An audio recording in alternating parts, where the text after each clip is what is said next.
الرحمن الرحيم.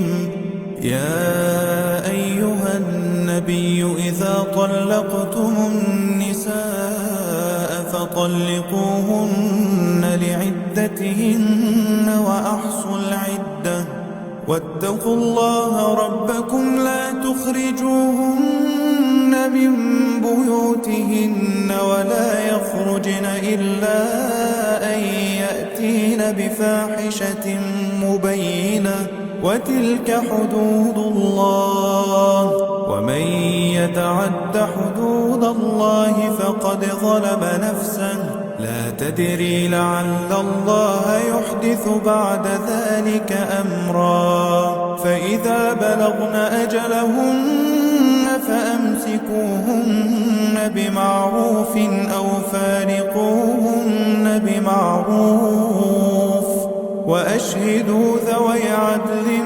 منكم وأقيموا الشهادة لله ذلكم يوعظ به من كان يؤمن بالله واليوم الآخر ومن يتق الله يجعل له مخرجا ويرزقه من حيث لا يحتسب ومن يتوكل على الله فهو حسبه إن الله بالغ أمره قد جعل الله لكل شيء قدرا. واللائي يئسن من المحيض من نسائكم إن ارتبتم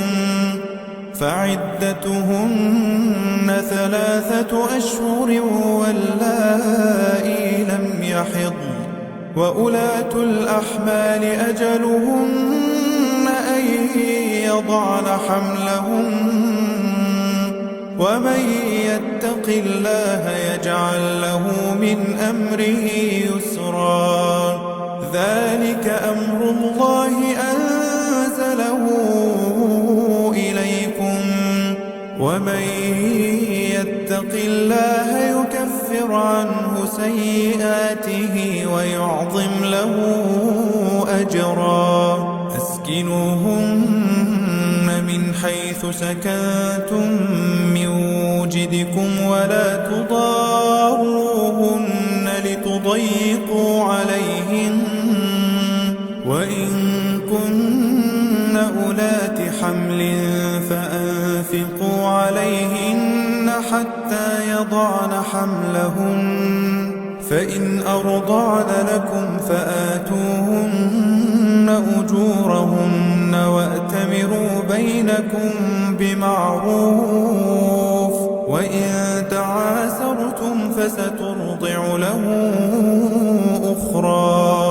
لينفق ذو سعة من سعته ومن قدر عليه رزقه فلينفق مما آتاه الله لا يكلف الله نفسا إلا ما آتاها سيجعل الله بعد عسر يسرا.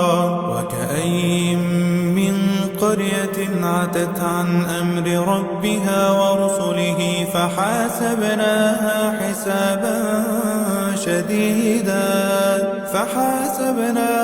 حسابا شديدا وعذبناها عذابا نكرا فذاقت وبال أمرها وكان عاقبة أمرها خسرا. أعد الله لهم عذابا شديدا فاتقوا الله يا أولي الألباب الذين آمنوا قد أنزل الله إليكم ذكرا. رسولا يتلو عليكم آيات الله مبينات ليخرج الذين آمنوا وعملوا الصالحات من الظلمات إلى النور ومن يؤمن بالله ويعمل صالحا يدخله جنات تجري من تحتها الأنهار خالدين فيها